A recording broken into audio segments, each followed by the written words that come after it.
Selamat pagi semuanya, kembali dengan saya Dr. Sam. Hari ini saya akan membahas topik kesehatan lagi, tapi akan berbeda dengan sebelum-sebelumnya.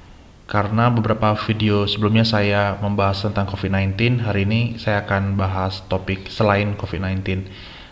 Saya bertugas di klinik TB, jadi sedikit banyaknya saya melayani pasien-pasien tuberkulosis. Ada yang sensitif obat, kemudian ada juga yang resisten obat.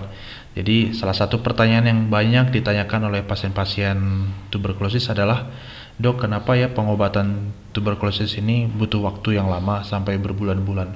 Nah, hari ini saya akan membahas alasan kenapa pengobatan tuberkulosis itu butuh waktu yang berbulan-bulan.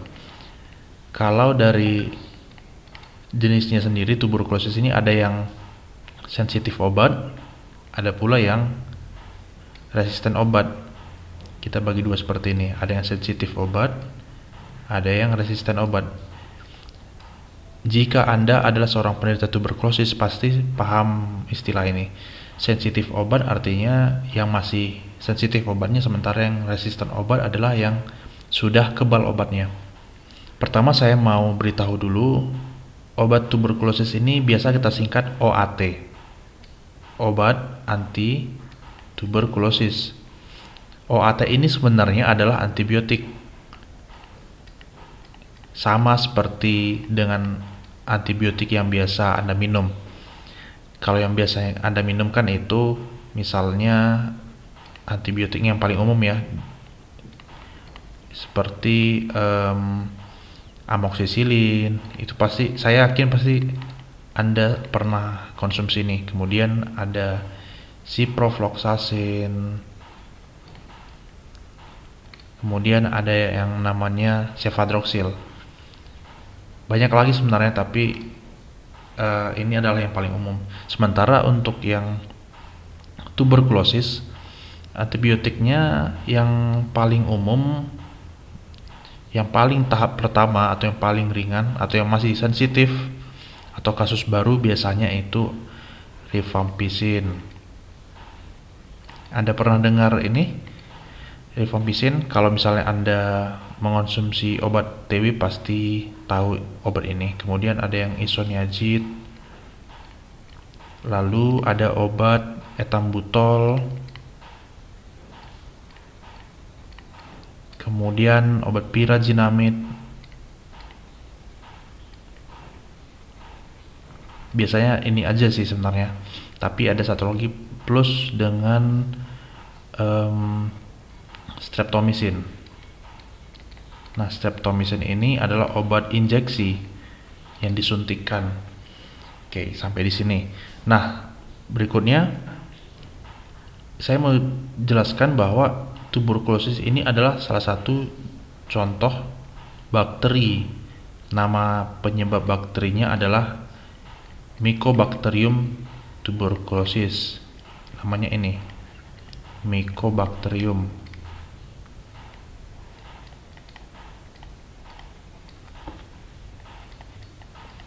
Tuberkulosis. Sehingga karena ini adalah bakteri, maka pengobatannya apa? Antibiotik. Ya, antibiotik pengobatannya. Kalau virus bukan antibiotik, antivirus atau daya tahan tubuh juga. Bakteri juga dilawan dengan daya tahan tubuh. Tapi secara umum bakteri ini harus dilawan dengan antibiotik. Makanya kita beri antibiotik pada pasien-pasien tuberkulosis. Lalu kalau memang ini antibiotik, kenapa obat-obat ini tidak pernah dipakai untuk penyakit-penyakit pada umumnya? Karena memang ini sengaja disimpan untuk tuberkulosis, untuk menghindari terjadinya resistensi, kekebalan. Kalau misalnya terjadi resistensi, kekebalan, maka obat-obat ini tidak bisa kita pakai lagi. Makanya obat-obat ini semua, mulai dari rifampicin, streptomycin, itu kita tidak boleh pakai untuk penyakit-penyakit flu dan sebagainya, tidak boleh. Makanya ini khusus untuk tuberkulosis supaya tidak terjadi resistensi. Nih dia, resistensi.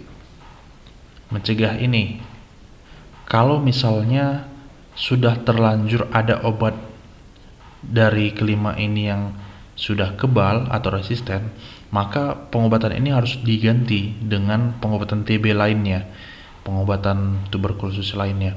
Ada banyak lagi. Jadi itu ibaratnya pengobatan garis keduanya. Nah, sekarang kita jelaskan alasan kenapa pengobatan tuberkulosis ini butuh waktu yang lama. Oke, alasan. Nih, alasan. Sorry.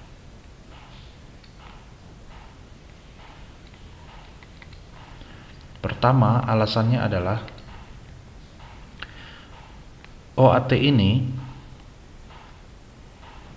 hanya bermanfaat atau berguna untuk menyerang kuman tuberkulosis yang aktif. Hanya yang aktif. Jadi kalau ada bakteri tuberkulosis ini yang tertidur atau dorman, istilahnya dorman, itu tidak bisa dilawan dengan OAT. Jadi ini sebagai informasi saja, dalam tubuh kita kalau misalnya kuman ini berhasil menginfeksi kita, tidak semuanya akan aktif. Sebagian ada yang tertidur, ada pula yang aktif memang. Yang tertidur ini biasa kita sebut dengan istilah dorman, atau ada istilahnya juga TB laten. Nah, ini dia tertidur. Jadi ada yang sebagian tertidur, ada yang sebagian aktif. Apabila pengobatan ini hanya sebentar, katakanlah 1 bulan saja, kuman tuberkulosis yang aktif mungkin bisa diatasi, tapi yang tertidur tidak, sehingga yang tertidur ini dapat aktif. Nah, begitu. Jadi pengobatan tidak efektif pengobatannya ini. Makanya pengobatan TB ini nggak boleh hanya sebentar. Untuk kasus yang masih sensitif obat, pengobatannya itu minimal 6 bulan. Untuk kasus baru yang TB paru, TBC paru.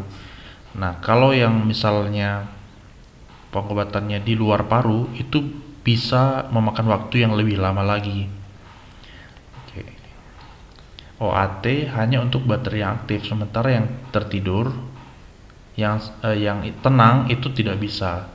Nah, alasannya tadi itu, kalau misalnya hanya aktif yang diserang, dilawan, maka suatu saat setelah selesai pengobatan, yang tertidur akan bangkit. Makanya pengobatannya harus berbulan-bulan. Nah, ini ada kaitan yang kedua, mencegah kekambuhan.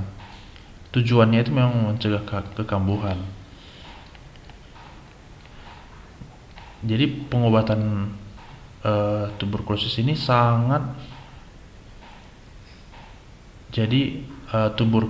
sangat mudah sekali kambuh. Kalau hanya sebentar, otomatis kambuh nanti. Kalau yang pertama,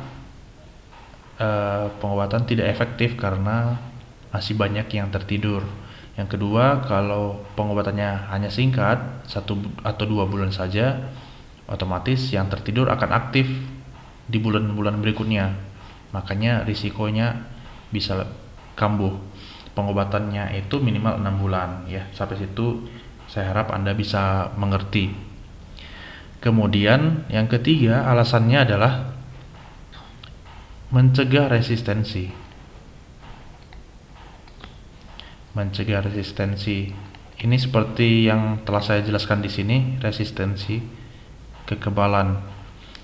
Kita harus mencegah kekebalan obat, karena kalau misalnya sudah terjadi kekebalan obat, waduh, itu pengobatannya bisa lebih lama lagi, dan kita khawatir kalau pasien yang sudah resisten obat itu menularkan ke orang lain. Kasihan orang lainnya. Jadi mereka pengobatannya ya pengobatan yang resisten obat, bukan yang sensitif obat seperti yang ini, yang 6 bulan. Pengobatan resisten obat itu lebih lama. Memang ada yang jangka pendek, ada yang jangka panjang. Ada yang jangka pendek aja, ada yang jangka panjang. Jangka pendek itu 9 sampai 11 bulan, sementara yang jangka panjang itu bisa mencapai 2 tahun, kurang 2 tahun, kurang lebih seperti itu. Jadi tujuannya kita itu mencegah resistensi. Kenapa? Karena kuman ini kalau misalnya kita pengobatannya ini singkat atau tidak teratur atau putus obat, nah ini bisa melatih diri untuk melawan obat TB ini, obat tuberkulosis. Dia bisa melawan ini, melatih diri sehingga kedepannya obat-obat ini ada yang tidak kebal lagi, ada yang tidak sensitif lagi, sehingga ada yang harus diganti. Nah itu dia, itu alasannya kenapa pengobatan tuberkulosis ini harus memakan waktu yang lama. Sebenarnya ada alasan-alasan lain, tapi mungkin penjelasannya terlalu ilmiah, jadi saya tidak akan bahas di sini. Ini hanya sekadar untuk memberikan pemahaman kepada Anda kalau misalnya Anda punya pertanyaan tentang pengobatan tuberkulosis ini. Sebenarnya banyak lagi yang perlu dikupas dari sisi pengobatan tuberkulosis, tapi untuk kali ini saya rasa cukup. Jika Anda punya pertanyaan lain tentang pengobatan tuberkulosis, Anda boleh tanyakan di kolom komentar. Untuk pertanyaan menarik mungkin akan saya buatkan videonya seperti ini supaya kita bisa sama-sama paham. Gitu. Kira-kira itu aja yang bisa saya jelaskan. Terima kasih.